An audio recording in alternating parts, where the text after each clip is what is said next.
Thank you. Next is Amber Pilkington, licensed professional counselor, certified anger resolution therapist. Amber.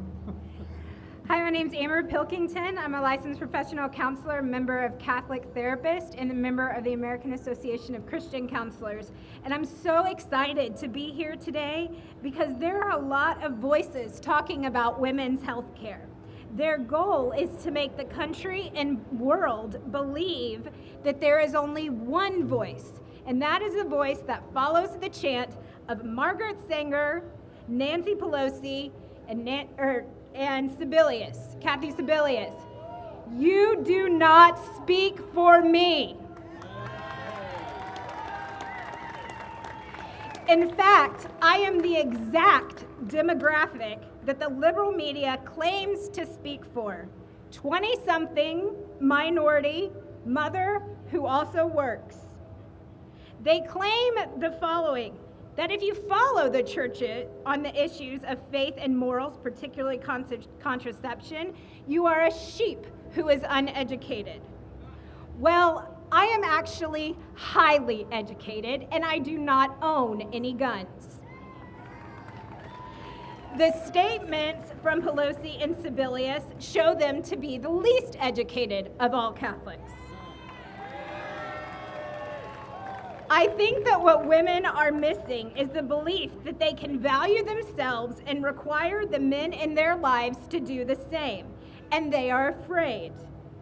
You can find a husband who can be trusted with your heart, your body, and your soul. I see this daily in my counseling room. Women who have bought the lie that contraception makes sex safe, and they are confused and angry and hurt when they become pregnant despite the use of contraception, get an STD, or suffer from a torn heart after a lover leaves. No consequences? Really? Whether they realize it or not, couples also suffer their effects.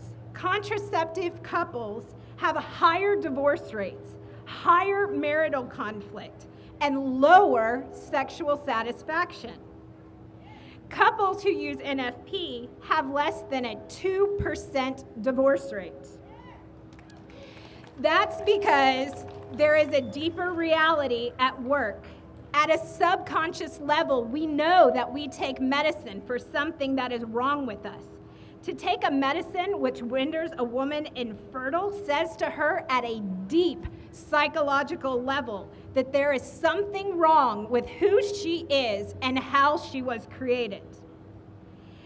As a side note, even though I am against contraception for everyone, why is it that there are women who are taking the pill? Why are women being thrown under the bus? This creates a deep cultural narrative about the view of women, and that she in herself is inherently flawed. And then we wonder why women are at war with their bodies like at a time no other, with eating disorders, cutting, drug use, and alcoholism. Now, when I've said these things to other people about women respecting their bodies and their dignity and being responsible, on several occasions I have heard people say it's idealistic. How can I expect minorities or women of low socioeconomic status who have not to be able to do that?